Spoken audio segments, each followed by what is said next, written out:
Chapter 10. I don't remember running along the paths, past the buildings and the habitats and the visitors and the staff. I climb up onto the hill above the primate area, over a low fence, scramble over the rocky ground in between thorny plants. I throw myself onto soft ground with trees all around, and I hear the noises of the zoo around me, but I don't see anything, anyone, and nobody sees me. I am not me, I chant, squeezing my eyes shut, tightening my grasp on the grass. I push my forehead into the ground and feel the blades of grass push into my skin and smell the musty earth. Gravity pulls at me until I can almost feel earth filling my mouth as I disappear into the ground. I dig my nails into the earth, push my palms into the grass. I am not me, I cry, my teeth clench, toes of my shoes digging into the grass too, hands clawing, but the earth is fighting back and won't let me in. The police came to our door late that night so long ago now, asking about an adult in the house, asking about a relative, not telling us anything until Aunt Phoebe was there too. And then the words, lots of words, scary words. Terribly sorry, car crash, off a bridge, both dead. I remember a grief counselor who spoke a lot, and I sat and watched her mouth move and heard nothing except an invisible waterfall, like I'd stuck my head inside one. I remember the day passing a minute at a time, and I remember all the weird thoughts that marched through my head. I remember going to bed that evening, putting on my green nightgown with the arithmetic pattern, numbers, pluses, and minuses. I remember climbing into the duvet cover as I always did, and I remember falling asleep and waking when light flashed over my face, and for a moment thinking it had been a dream, that it hadn't been real at all, and Mum was still with us, sleeping in her bedroom. But it was only Brian. Quiet, Brian hisses. Don't wake Aunt Phoebe. He grabs my wrist and pulls, and I sit up, kicking at the duvet until I'm free. Come on. Brian turns off the flashlight as we pass the guest room where Aunt Phoebe sleeps, and we sneak down the stairs. He turns the flashlight back on to go down the basement stairs and into the dark room. He locks the door behind us and leaves the flashlight on the desk. I lean back against the wall and stare up at the circle of light on the ceiling. It trembles like we're in an invisible earthquake. Something scrapes against the floor. Brian has pulled the chair to the middle of the room. He jumps up on the chair and changes the bulb. When he flicks the switch, white light floods the room. A violation. I stare at the lines hanging across the room and can almost hear the developing pictures scream. Brian is gone when I tear my eyes away from the hanging pictures. The mountain scenes, the flowers, the trees, birds sitting on treetops, squirrels staring into the camera. He has disappeared behind the dark tent, separating the developing area from the computer setup. I hear the hum of the two computers starting up, one after the other, but I don't move. Brian reappears, his hand circles my wrist again. He yanks at the tent hard, harder until the sheet tears from the narrow line it was hanging on. He drags me to one of the computers, pushes me down in the chair, his hands cold on my shoulder through my nightgown. Delete everything, Brian says, as he bends over the other computer, moving from foot to foot and breathing fast as he waits for a program to start. Everything, hurry! I stare at the screen. The background image is the prize-winning photograph of a horse accepting a lump of sugar from a child. Folders and programs are lined up around the animal and the child. Everything, Brian says, every folder, every file, don't look, just delete. My hand moves the mouse, hovering over one folder after another. Listen to me! Brian's voice is hoarse. His hand is icy on my face, turning me to face him, holding tight around my chin. His eyes are red and swollen. I guess mine are too. Don't you understand? We have to get rid of everything. We have to. Thoughts are like lava, hot and fiery and unstoppable, pushing out from my core, hissing when hot and cold meet, but sluggish, so very slow. I blink. Brian grabs my shoulders and shakes me. We must get rid of everything, he repeated. Don't you see? No. The police were here today. They may be back. Or the woman with the briefcase, the social worker.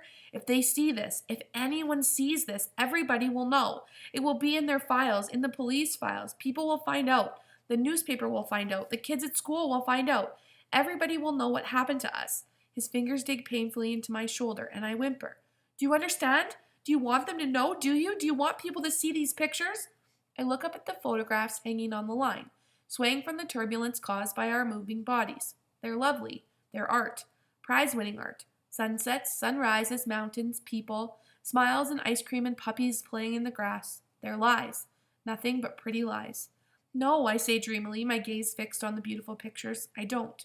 Brian's hand tightens on my shoulder and I whimper from pain, and he pushes me and shoves me toward the computer. Do it. Delete everything. Everything.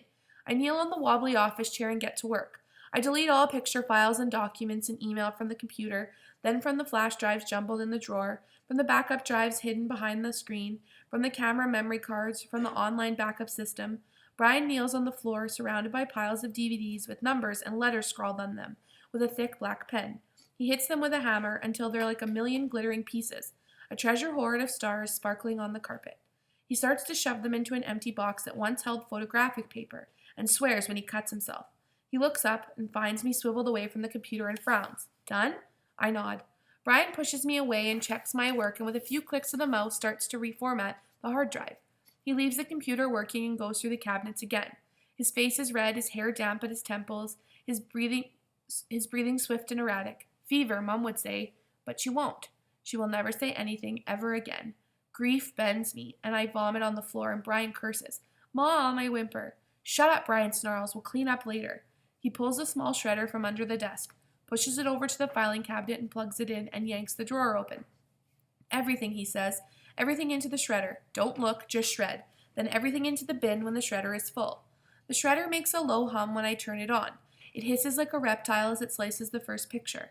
Then I don't hear anything for a while except the blood pounding my ears, my harsh breathing, and I don't see anything but the flashes of light dancing off the colors as the pictures slide into the machine. I am a robot. My arms mechanical extensions. I retrieve sheets from the cabinet, slide them into the shredder again and again. When the red light blinks, I pull the filled shredder open, pour the multicolored ribbons into the bin, close the shredder, and start again. The computers finish reformatting the hard drives. Brian turns them off, unplugs them, and he unscrews the back of both machines, fiddles with some wires, yanks out the two hard drives, puts one on the floor, and hits it over and over again with a hammer. He pushes the claw of the hammer into the circuits and scrapes over them, then hits it again and again until nothing is left but a flattened mess of metal and plastic. He sees me looking and pauses. He holds out the hammer and pushes a second drive across the floor toward me. I take the hammer. It's heavier than I expected. My wrist buckles. I clench both fists around the shaft, raise the hammer high above my head, and slam it down. The case bends. Something inside breaks. I raise my arms again and bring them down harder this time. Again and again and again and again and again, harder and harder until my arms hurt too much to keep going. Brian takes the hammer out of my limp hands and tosses it aside and puts both hard drives into the bag along with the disk fragments. There is some more junk in the bottom drawer, he says. Shred everything. That's the last. I pull out the drawer. It slides open without a sound, revealing brown paper envelopes, too thick to fit into the shredder. I tear them open, grab a few sheets at a time, and feed them into the shredder. It doesn't take long. Done? I nod. Brian empties the last fragments of the shredder into the bin, carries it out of the dark room, up out of the basement. Everything is dark and quiet. We tiptoe into the living room, and Brian kneels by the fireplace, his hands moving in the shadowed niche until tiny flames lick upward. I'll keep watch, he whispers. You burn everything. Hurry, we have to do this fast. I hear the stairs creak once, twice as Brian takes up his post upstairs. I sit cross-legged by the fire and feel the warmth on my face. The shadows leaping around me, over me. I look into the bin and thrust my hands deep into the well of multicolored strips of paper. The glossy paper catches the light and is beautiful. My eyes focus for the first time tonight. I grab one thin strip and take a look. There's nothing to see in the narrow band. No image, no truth, no lie. It's too thin. All I can see are blended colors. Nothing else, just colors. I toss the ribbon of paper into the fireplace and watch the flames grab a hold, wrap around it, curling the edges, consuming it until nothing remains but ashes. I feed the hungry fire another one and then another, time passing slowly, gloriously, as the small pile of ashes grows bigger. What the hell are you doing? Brian is back. He swears when he sees the full bin and pushes me away, takes my place and starts to shovel the scraps into the fireplace handful after handful. The flames hiss in protest. We have to hurry. It's beautiful, I say, again dipping my hand into the ocean of shapes and shadows, grabbing a fistful. Look at all the colors. Brian grabs my wrist and squeezes until I whimper, and my fist opens and releases the shredded fragments. He flings my hand away from the bin, and I feel one strip of paper glued to my palm. I make a fist, and I hide it behind my back. Brian doesn't notice. He's too busy throwing handfuls of paper into the fireplace. Go stand up, watch upstairs, Brian says. But I don't do as he says. I sit back and stare at the fire, eating up the colors, and when Brian leaves, carrying the empty bucket, I still sit there, my hand curled tight around the last strip of glossy paper. My eyes water from the warmth of the fire. The smoke curling up from the pile of ashes is black. I clench my fist tighter around the last fragment of a picture, close my eyes, and fly.